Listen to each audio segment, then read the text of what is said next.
Ils s'embrassent au mois de janvier car une nouvelle année commence. Mais depuis des éternités, elle n'a pas tellement changé la France. Passent les jours et les semaines, y a que le décor qui évolue. La mentalité est la même, tous des tocards, tous des faux culs.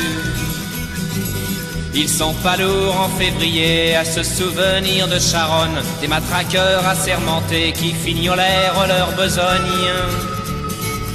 La France est un pays de flics, à tous les coins de rue y en a 100. Pour faire régner l'ordre public, ils assassinent impunément. Quand on exécute au mois de mars, de l'autre côté des Pyrénées, un anarchiste du Pays Basque pour lui apprendre à se révolter. Il crie, il pleure et il s'indigne de cette immonde mise à mort. Mais ils oublient que la guillotine chez nous aussi fonctionne encore. Être né sous le signe de l'Hexagone, c'est pas ce qu'on fait de mieux en ce moment. Et le roi des cons sur son trône, je parierais pas qu'il est allemand. On leur a dit au mois d'avril à la télé, dans les journaux, de pas se découvrir d'un fil, que le printemps c'était pour bientôt. Les vieux principes du XVIe siècle et les vieilles traditions débiles, ils les appliquent tous à la lettre, ils me font pitié ces imbéciles.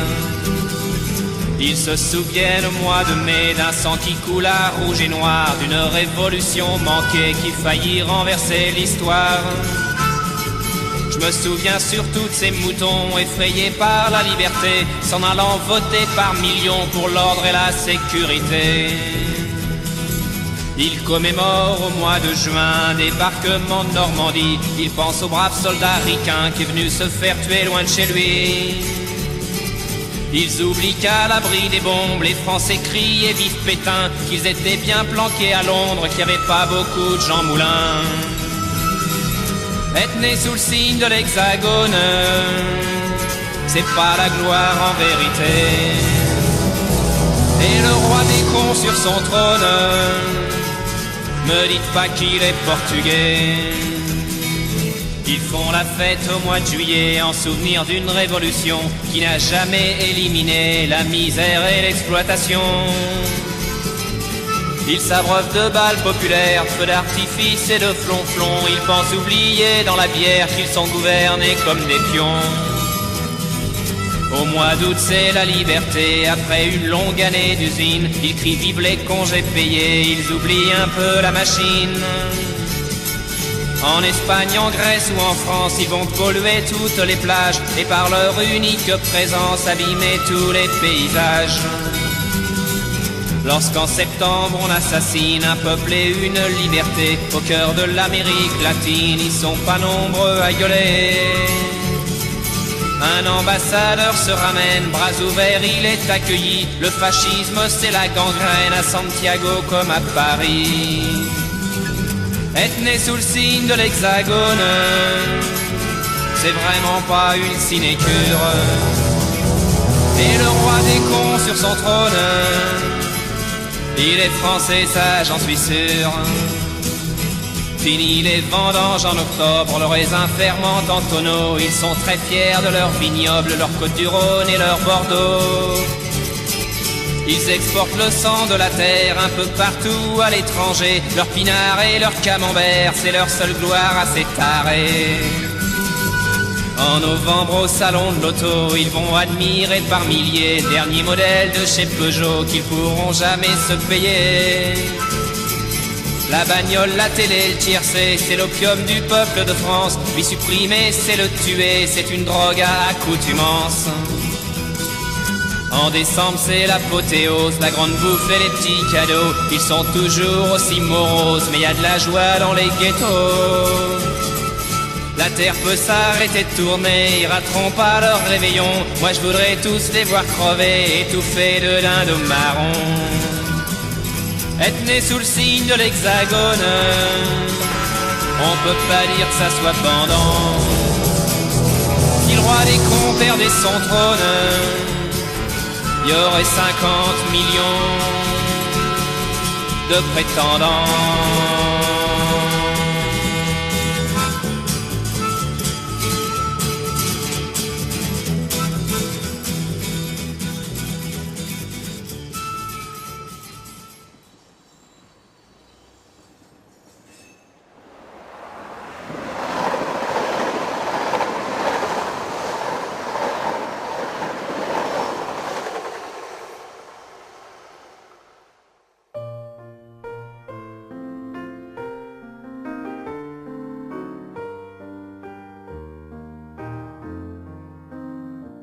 Je me suis chopé 500 lignes, je ne dois pas parler en classe. Ras-le-bol de la discipline, y en a marre, c'est dégueulasse. C'est même pas moi qui parlais, moi je répondais à Arthur, qui me demandait en anglais comment s'écrit nos futurs. Si on est puni pour ça, alors je dis halte à tout.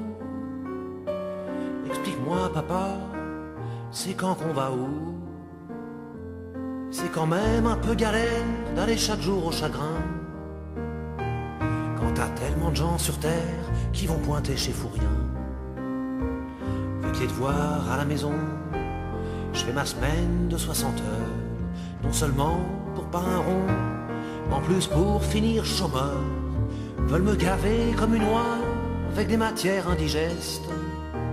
J'aurais oublié tout ça quand j'aurais appris tout le reste. Soulève un peu mon cartable, les lourd comme un cheval mort. 10 kilos d'indispensable, théorème de Pythagore. Si je dois m'avaler tout ça, alors je dis halte à tout. Explique-moi papa, c'est quand qu'on va où?